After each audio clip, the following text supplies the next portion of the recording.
All right, with a wrap, there's some possibilities as a seller. You can wrap an existing loan with an equity at a higher rate, so you get a higher interest rate. Now, this is a technique that I saw used back in the 80s. People, real estate investors, would buy a house, and let's just say bought it for $60,000. Had an old 8% loan on it. They would turn around and sell it for $60,000, wrap the 8% loan with a 12.5% loan. Were they making money? Yes. Sure, they were making money. But they bought and sold at the same price. Interesting, huh? All right? By doing this, you retain control of the underlying loans. But you got to make sure that the wrap reflects the underlying loan terms. If there's an escrow on the underlying loan, you need to have an escrow on the wrap. The worst thing you can do is to wrap a $450 P&I payment with a $650 payment, but it had another $300 in escrow, and you didn't do that. All of a sudden, your buyer is not paying you an escrow, and yet you've got to pay the underlying mortgage escrow. That's not going to be any fun for you.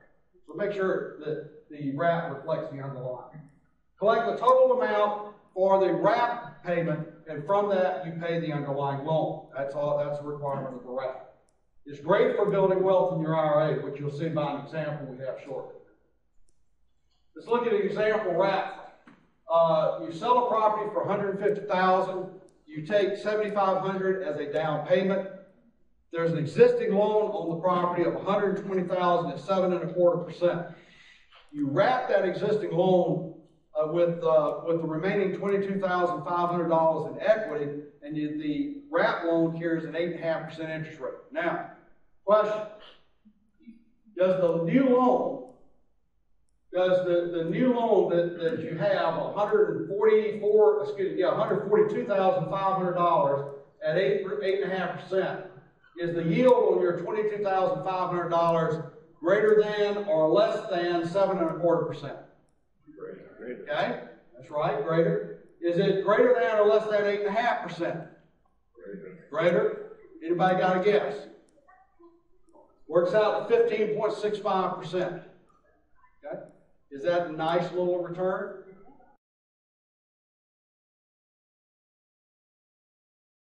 Very important. Whenever you do lending, always make sure that you would prefer to have had the actual deal for the amount of money that you're putting out, as opposed to the money back in a loan. Because you may just be buying that property. You just don't know it yet. Okay? Always make sure, and I know lenders that say, I don't want the property, I just want my money back. And I was that way. I remember in the late 1980s, I had some loans when we had the RTC burn up and all, the savings and loan banks go down. I'd lay in bed at night and say, please, God, help them pay. I don't want that property. And I learned very quickly that if I didn't want that property then, I sure shouldn't make the loan on the property from the beginning. Always want the property more than the money back. Okay? It makes you a much better collector. All right, so you decide it's a good deal. One of many solutions. You offer the loan to the investor the $15,000 they need, but will wrap the $90,000 loan that they already have at 15% 0 points. The investor will make monthly payments and interest only for 6 months, then the full repayment is due. Let's look at how that works out. If the loan went full 6 months, there's $7,875 coming in monthly payments, but $4,500 of that has to be paid out to the other lender. That leaves a net of $3,375 on your $15,000 loan. Put that into a calculator. Put it in a calculator, and you find out that's an annualized return of 45%.